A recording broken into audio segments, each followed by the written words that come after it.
Hello guys, and today I am here with you to continue my make-believe journey um, for the Believeathon, and the next stop is the Yellow Brick Road. So, let's get into the story. As you're following the Yellow Brick Road, you come across the Wicked Witch of the West. She enchants poppies around the path and causes you to fall into a deep slumber, one you fear you may never wake up from. In order to wake up from your slumber and vanquish the Wicked Witch, you must read a book you were supposed to read years ago. Once you wake, you summon water to melt the witch. So, let's talk about the book I read for this. So the book that I read for this was City of Heavenly Fire, which actually does not qualify for the challenge because I had mixed up two of the challenges, but I already read the book. So what I'm going to do is I read, for City of Heavenly Fire, I read for the 100-Acre Woods, which is read a book with yellow on the cover. And so what I'm going to do is I'm going to go back and I'm going to go to the 100-Acre Woods, and for the 100-Acre Woods I'm going to read the book I was supposed to read years ago because you done goofed. I messed up just a little bit, but that's okay. It's okay. It's fine. I'm just going to go to the 100-Acre Woods and I'm going to just swap the two challenges because that's one of the genie's wishes, right? Right? I know it's not, but that's what I'm doing. I'm sure that the genie will. I'm not going to use the genie for anything else, so. Hopefully, that's okay with the genie. But, anyways, so for City of Heavenly Fire, I finished the Mortal Instruments, and I was disappointed. The biggest thing that disappointed me in this series, I loved it. I loved the story, I loved it, but I wanted so badly for there to be more crossover with Tessa and Clary. Tessa only had she was barely in the book, and Jem going and stealing church from the Lightwoods was amazing. And then they're like, did Brother Zachariah just steal our cat? And he's like, no, what? He wouldn't steal a cat. What? And it was just made the book. I loved it. If it wasn't for that, I wouldn't have loved the book. No, I'm just kidding. I would have loved the book anyways. But, oh, wow. That just happening at the end, because when I was reading I really liked the characters of the Infernal Devices more. I liked more of what was going on in the Mortal Instruments. I felt like in the Infernal Devices, not a lot happened. It was one big plot event would happen and then nothing would happen in the lead up to it, while with the Mortal Instruments, it's constantly things are happening. It's, at the second one thing's not happening, there's another thing happening already, but there wasn't as much. The characters weren't as good, and even though I love Jace, but after meeting Will and just falling in love with Will Herondale, Jace Herondale just doesn't meet up to the same standard, and I wish he did.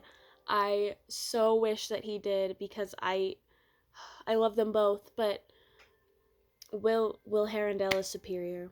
I think there was more depth to his character, and I felt like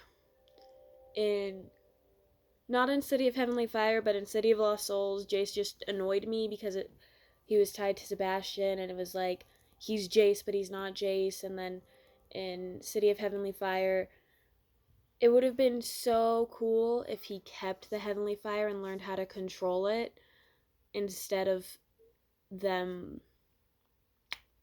putting it in the blade. Which, I mean, it was cool how Clary killed him, and then we got to see what Sebastian would have been, who he would have been as Jonathan, as not a demon boy, but at the same time, I really, really just wanted to see Jace like go up to Sebastian and grab his face and burn it off. Like if you've read Miss Peregrine's Home for Peculiar Children, like the same thing Emma does with the people where she melts her face. That's kind of what I was hoping that Jace would do with Sebastian, and that just didn't happen. So I was a little bit disappointed of that. And I know this probably sounds really negative, but I really did love the book. I loved it. I loved how Jordan and Maya. I like Jordan and Maya, but at the same time it's they were just kind of you know. But then when Bat is there and he's like, you know, I know you that we said that we wouldn't be together and I gave you space, but maybe I gave you too much space. That was so adorable. Like it was adorable. And then Magnus and Alec. Magnus and Alec. Oh, I will never, ever, ever not love Magnus with Alec. They are the best together. I love it. And then Simon. Poor Simon. I feel so bad for him. They took his memories and now he's trying to remember everything. And he can't. And they said that they're gonna ascend him. And that's so exciting. But at the same time, will he still be Simon? And I don't even know, because Lady Midnight starts in 2012 and this happened in 2007, so that's 5 years. So either we're gonna not really get to see him ascend and see if he remembers how that works. It's just gonna happen and we're just gonna accept it, or he's gonna have those 5 years of training to ascend, and then we're gonna watch him ascend, and then it'll be like, why did it take so long? You know? Oh, I don't know. I really enjoyed it. I love it. I'm excited to read more in the series.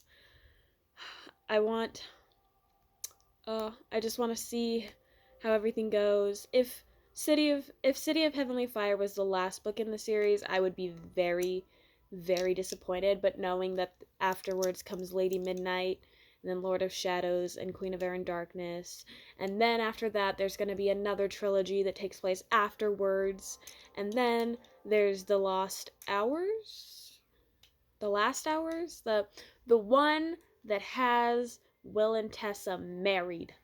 That one. You know what I'm talking about. Yes. The Chain of Gold, and then the other two that come after that. So there's still a lot of growth for the series, and a lot of people I know like complain that, oh, this series is too long, but I think I enjoy that. I love if an author has a world and they've built it up so beautifully. That is one thing that I love, is just getting to explore that world more, as long as they do it in the right way. Like with Emily Rhoda's books, she has the world with nine seas, not 8 7 seas. Now that I'm saying it, I can't think of it. I think it's the 9 seas, um, which is where the world of Deltora takes place, and I love adventuring in that world, and I just always want to return for more. I want to see the books cross over. I want to see how the world builds together, and Cassandra Clare really does that with her books. And so yes, there are a lot of books, and sometimes they are, wow, really long, and I question whether it's necessary to be that long, but at the same time, I really do enjoy this world. I love this series, and as long as she's building this world in a way that is genuinely adding to the world, I'll always want more. So anyways, yes, that was my adventure on the Yellow Brick Road. I'll talk to you later, okay? Bye.